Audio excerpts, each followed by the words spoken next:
नमस्कार, मी शेखर सिंग, महानगरपालिका आयुक्त, पिंपरी चिंचवड महानगरपालिका.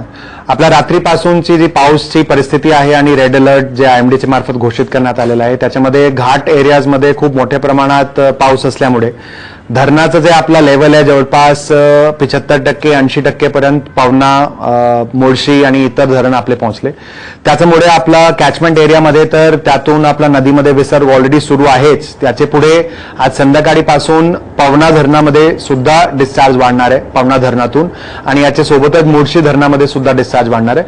म्हणून आपले पिंपरी चिंचवडकर जे काही आपले सर्व नागरिक नदी काठेवरचे आहे त्यांना जवळपास 2700 नागरिकांना सर्व झोनमध्ये आपण वेगवेगळे ठिकाणी शाळामध्ये किंवा इतर आपले जे हायग्राउंड्स आहे त्या ठिकाणी ऑलरेडी शिफ्ट करण्यात आलेलं आहे. फॉर एक्झाम्पल चे झोनमध्ये लालटोपीनगर भाटनगरचा भाग असेल किंवा ब मध्ये जाधव घाटचा भाग असेल, कासरवाडीचा काही भाग आहे, सांगवीचा काही भाग आहे, असाप्रमाणे आणि भोपकेलचा काही भाग आहे. असाप्रमाणे आपण लोकांना ऑलरेडी शिफ्ट केलंय.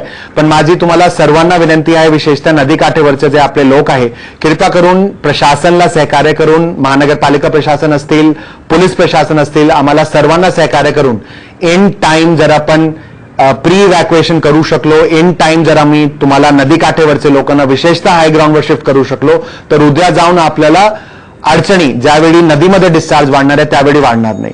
विशेषतः आपल्या शहरामध्ये मुठाचे नदीमध्ये जर आपला डिस्चार्ज वाढला तर नेहमीचा एक्सपिरियन्स असा आहे की जे आपला मुठा आणि मुळाचा संगम आहे त्यातून आपला बॅक वॉटर फ्लो असतो, आणि जे आपला मुळा आणि पवनाचा संगम आहे त्या ठिकाणी बॅक फ्लो असतो. म्हणून आपला पिंपरीमध्ये विशेषतः भाटनगरचा एरिया, संजय गांधी नगरचा एरिया, तसंच आपला जुनी सांगवी, नवीन सांगवीचा आपला काही भाग, कासरवाडीचा आपला काही भाग, फोगेवाडीमध्ये भारतनगरचा आपला काही भाग, दापोडीमधला काही भाग, हे सगळं जे पवना आणि मुळाचे काठेवरचे जे काही आपले सगळे एरियाज आहे त्यांना विशेषतः आमची विनंती तुम्हाला सर्वांना आहे, कृपया करून वेल इन टाइम आपले एखादे काही नातेवाईक किंवा हे असतील त्यांचे घरी जाणे किंवा आमची जे आम्ही शेल्टर होम शाळामध्ये सुरुवात केलेल्या आहे त्या ठिकाणी जाणे, त्याच्यामध्ये आम्हाला मदत करा आणि त्याच्यामध्ये आम्हाला सहकार्य करा. शाळा जे आपण सुरुवात केलेली आहे जवळपास 2700 नागरिकांना जे शिफ्ट केलं आहे त्या ठिकाणी ऑलरेडी आम्ही इस्कॉनचे मार्फत आणि इतर ऑर्गनायझेशनच्या मार्फत जेवणाची व्यवस्था केली आहे.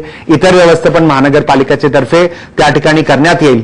पण इन ऍडव्हान्स प्रिकॉशनरी इव्हॅक्युएशन आपल्या सर्वांच्यासाठी खूप महत्वपूर्ण आहे. सर्वांना माझी अजून विनंती आहे, कृपया करून जर खूप क्रिटिकल तुम्हाला काम नसेल तर घराचे बाहेर कृपया करून पडू नका. पण जर तुम्ही नदी काठेवरचे घरामध्ये असतील तर त्या ठिकाणी आम्हाला प्री इव्हॅक्युएशन मध्ये मला मदत करा. धन्यवाद.